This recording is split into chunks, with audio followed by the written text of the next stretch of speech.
আজ তোমাদের কাছে নিয়ে এসেছি চিকেন পিকেল বা চিকেন আচারের রেসিপি নিয়ে। এটি ফ্রিজে না রেখেও 2-3 মাস বাইরে থেকেও খেতে পারবে। এর সিক্রেট পদ্ধতি জানার জন্য ভিডিওটি শেষ পর্যন্ত দেখবে আর এর সঙ্গে চ্যানেলটিকে সাবস্ক্রাইব করবে খুবই মজাদার রেসিপি দেখার জন্য। চলো দেখা যাক, রেসিপিটি শুরু করি। রেসিপির শুরুতে প্রথমে আমি চিকেনগুলোকে পরিষ্কার করে আগে থেকে রেখেছিলাম, বড় বড় পিসগুলোকে সেটিকে ধুয়ে পরিষ্কার করে রেখেছিলাম জল ঝরিয়ে। এবার ছোট ছোট এভাবে টুকরো করে নেব। হাড় ছাড়া মাংস, চিকেনের যাতে হাড় না থাকে। তার সঙ্গে আমি লবণ, হলুদ আন্দাজ মতন করে আর সামান্য রসুন আর আদার পেস্টকে মাখিয়ে নেব। এরপর সামান্য একটা তেল দিয়ে, সর্ষের তেল দিয়ে, তেলেতে আমি এই ম্যারিনেট করা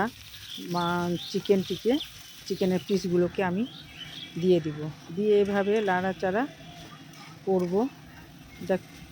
দেখছো একটা কালার আসছে চিকেনের, অনেকগুলো জল বেরিয়েছে। জলগুলোকে এভাবে নাড়াচাড়া করে সমস্ত জলকে আমাকে শুকিয়ে নিতে হবে। এদিকে আমি চিকেনটা আছেই, শুকছে জলটা। আচারের মশলাটা আমি তৈরি করে নেব। একটা প্যানে আমি গোটা ধনে, জিরে ও সামান্য এলাচ, লবঙ্গ দিয়ে রোস্ট করে নিব। তার সঙ্গে সরষা দিয়েছি, লাল হলুদ সরষা আমার কাছে ছিল, সেটাই দিয়েছি। ওটাকে রোস্ট করা হয়ে গেছে। এরপরে পাঁচফোড়নটাকে আমি আলাদা করে রোস্ট করে নিচ্ছি। এরকম সমস্ত ড্রাই মশলাকে রোস্ট করে নিয়েছি। দেখছো জল আছে, চিকেনের অনেকগুলো জল বেরিয়েছে। এ সমস্ত মশলাকে এবার এর সঙ্গে আলাদা করে আদা রসুন এর মশলাকেও আলাদা করে বেটে নিয়েছি মিক্সচারে। সমস্ত দেখো মশলা, মাংসের জল শুকিয়ে গেছে। এবার আমি আচারের জন্য সর্ষের তেল বেশি করে দিয়েছি, মানে 1/2 কেজি মতন আমার চিকেন ছিল। তো আমার 250-র উপরেই 300 গ্রামের মতন তেল দিয়েছি। তার সঙ্গে লবণ, লঙ্কা, গোটা লঙ্কা, শুকনো লঙ্কা, কারি পাতা, রসুন কুচি দিয়ে ফোড়ন দিয়ে, তার সঙ্গে আদা রসুন যে পেস্ট করেছিলাম সেটা আমি দিয়ে দিয়েছি।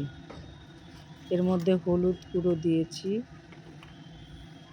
লবণ, লঙ্কার গুঁড়ো, একটু ঝাল ঝাল হবে সেজন্য লঙ্কার গুঁড়োটা একটু বেশি দিয়েছি। দিয়ে ভালো করে মশলাটাকে আমি কষবো। মশলাতে যাতে কাঁচা ভাবটা না থাকে। এর মধ্যে আমার শুকনো চিকেনের পিসগুলো দিয়ে দিব মশলার মধ্যে আর নাড়াচাড়া করব মাংসের পিসগুলোকে। যে লঙ্কার গুঁড়ো দিয়েছি। এবার ড্রাই মশলাগুলো যেগুলো আমি করেছিলাম সেগুলো আমি মিশিয়ে দিব চিকেনের মধ্যে। যে কাশ্মীরি লঙ্কার গুঁড়ো, এটা দিলে কালারটা বেশ আসে সব জিনিসে। কালারের জন্য, এটা ঝালের জন্য না, কালারের জন্য আমি দিয়েছি। দেখছো সমস্ত মাংসের পিসগুলো তেলে ডুবে আছে। এভাবে মাংসের পিসগুলো থাকলে আচারটা আমার নষ্ট হবে না। আমার আচার তৈরি হয়ে গেছে। এবার আমার লেবুর রস দিয়ে আমি নামিয়ে নেব। লেবুর রস না থাকলে তোমরা ভিনিগার দিতে পারো, ভিনিগার না থাকলে লেবুর রসও দিতে পারো। আমি লেবুর রস দিয়েছি। দিয়ে মাংসটাকে ভালো করে নাড়াচাড়া করে নিলাম।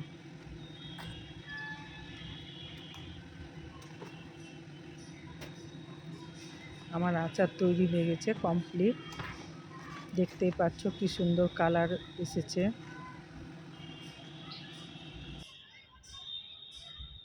এবার আমি ঠান্ডা করে নেব, ঠান্ডা করে কৌটায় ভরবো। আমার কাছে কাঁচের জার ছিল না, সেজন্য আমি প্লাস্টিকের কৌটোতে ভরে নিচ্ছি। গ্লাসের জারে আমার ভরাটা সবথেকে আচার, যে কোনো আচারই ঠিক থাকে। আমার রেসিপিটি কেমন লাগলো, ভালো লাগলে অবশ্যই ট্রাই করিও, আর লাইক কমেন্ট করে অবশ্যই জানাবে। ভালো থেকো, সুস্থ থেকো। এতক্ষণ পর্যন্ত আমার রেসিপির সঙ্গে থাকার জন্য তোমাদের অশেষ ধন্যবাদ।